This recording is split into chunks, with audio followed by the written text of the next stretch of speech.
السلام علیکم ناظرین، میں محمد اظہار تلنگانہ نیوز ٹوڈے کی اسپیڈ نیوز میں آپ سبھی کا خیر مقدم ہے۔ تلنگانہ بھر میں عوامی حکمرانی پروگرام کا آغاز، مختلف اسکیمات کے لیے عوام سے درخواستوں کی وصولی جو 6 جنوری تک جاری رہے گی۔ ریاست کے دارالحکومت حیدرآباد کے علاوہ تمام مواضعات میں صبح 8 بجے سے گرام سبھا شروع ہو گئیں۔ درخواستوں کو قبول کرنے کے لیے خواتین، مردوں اور معذوروں کے لیے الگ الگ قطاریں بنائی گئی۔ ہر 100 درخواست دہندگان کے لیے کاؤنٹر قائم کیا گیا۔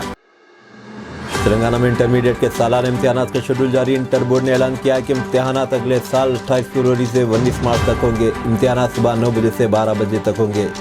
اگلے سال 1 فروری سے 15 فروری تک دوسرے سال کے طلباء کے لیے پریکٹیکل امتحانات منعقد کیے جائیں گے۔ اس سال پہلی بار طلباء کے لیے انگلش پریکٹیکل کا بھی انعقاد کیا جائے گا۔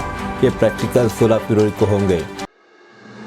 تلنگانہ آرٹی سی بسوں میں مرد مسافرین کے لیے 20% سیٹیں محفوظ کرنے حکومت کا غور۔ تلنگانہ کے آرٹی سی بسوں میں خاتون مسافرین کو مفت سفر کی سہولت کے آغاز کے بعد مرد مسافرین کو بس کی سیٹوں کے لیے ہو رہی مشکلات کے پیش نظر ریاستی حکومت ہر بس میں مرد مسافرین کے لیے 20 سیٹیں محفوظ کرنے کا منصوبہ تیار کر رہی ہے۔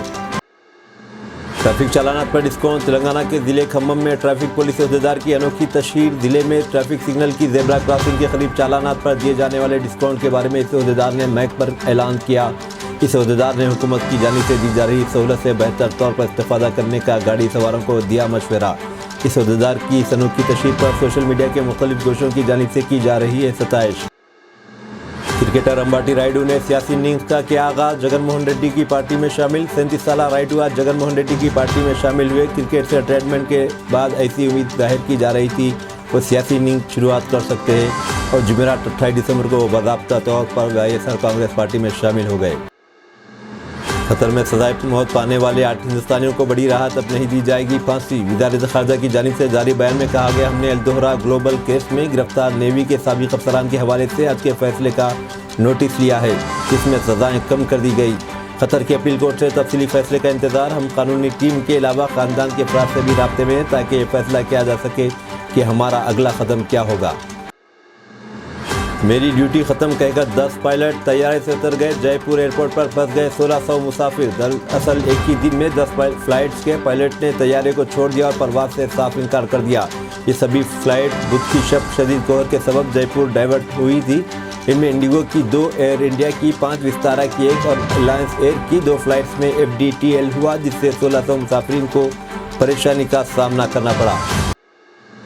سب کی آنکھوں کے سامنے ٹکر دے کر نوجوان لڑکی کا قتل۔ راجستھان میں دل دہلا دینے والا واقعہ۔ یہ واقعہ جے پور میں پیش آیا۔ پولیس نے ملزم منگیش اروڑا کے خلاف مقدمہ درج کر کے اسے گرفتار کر لیا ہے۔ عرب نوجوانوں کا ایک حصہ ایرانی نعروں سے دھوکہ کھا گیا ہے۔ تحریک فتح کی انقلابی کونسل کے رکن محمد الحورانی نے دیا بیان۔ الحورانی نے کہا، یہ بیان ایرانی پاسداران انقلاب کے ترجمان رمضان شریف کے اعلان کے بعد سامنے آیا ہے کہ حماس کی طرف سے طوفان اقصیٰ آپریشن 3 سال قبل پاسداران انقلاب قدس فورس کے کمانڈر قاسم سلیمانی کے قتل کے رد عمل میں کیا گیا۔ حماس نے ایران کے دعوے کی تردید کر دی ہے۔